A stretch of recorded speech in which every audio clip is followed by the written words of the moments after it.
대구문화방송은 지난 2022년 대구의 가정집 수돗물 필터에서 녹조 독소를 만드는 남세균이 검출됐다는 소식을 집중 보도해드렸습니다. 대통령실까지 나서 가짜뉴스라 주장했고 국립환경과학원은 법원에 정정보도 청구 소송을 했습니다. 소송 10개월여 만에 재판 결과가 나왔는데 재판부는 보도가 객관적 사실이라며 정정보도 청구를 기각했습니다. 보도에 신병철 기자입니다. 2022년 9월 대구시 달성군 현풍읍의 한 가정집의 수돗물 필터에 낀 녹색 물질을 부경대 연구진과 함께 조사했습니다.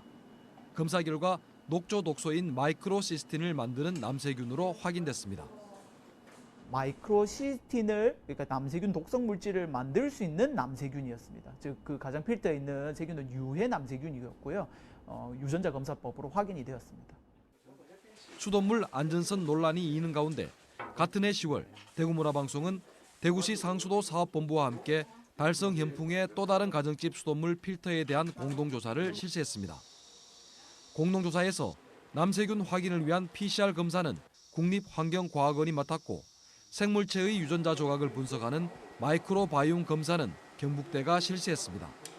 이와 별도로 국립환경과학원은 서울대학교에도 마이크로바이옴 검사를 맡겼습니다. 마이크로바이옴 검사 결과 0.1에서 5.3%의 남세균이 있는 것으로 확인됐습니다.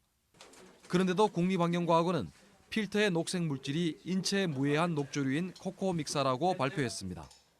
정작 하기로 했던 남세균 PCR 검사는 하지도 않은 사실이 대구 MBC의 취재 결과 드러났습니다.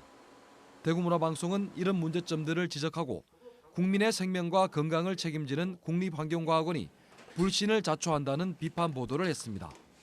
그러자 국립환경과학원은 지난해 3월 허위라면서 정정보도 청구 소송을 냈습니다. 수돗물 필터에서 확인된 것은 남세균 DNA이지 살아있는 남세균이 아니며 남세균 DNA만으로는 독성이 없다고 주장했습니다.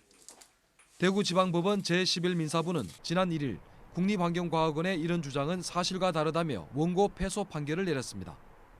재판부는 남세균 DNA 존재로 인해 수돗물 필터에 살아있는 남세균이 존재했을 가능성이 있기 때문에 독성이 없었다고 단정할 수 없다며 보도가 객관적 사실에 부합한다고 그 이유를 밝혔습니다.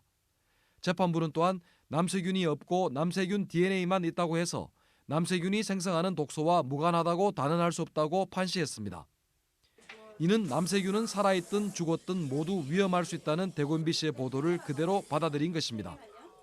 국립환경과학원이 해야 할 일을 제대로 하지 않았다는 점에 대해서 비판하고 견제를 했기 때문에 그런 언론의 역할을 그냥 정당하게 수행한 것이 맞다.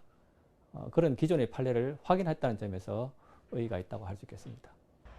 이번 판결은 국립환경과학원이 국민들에게 수돗물 필터에서 남세균이 검출되지 않아서 안전하다고 잘못 알린 사실을 바로잡았다는 데 큰 의미가 있다는 평가를 받고 있습니다.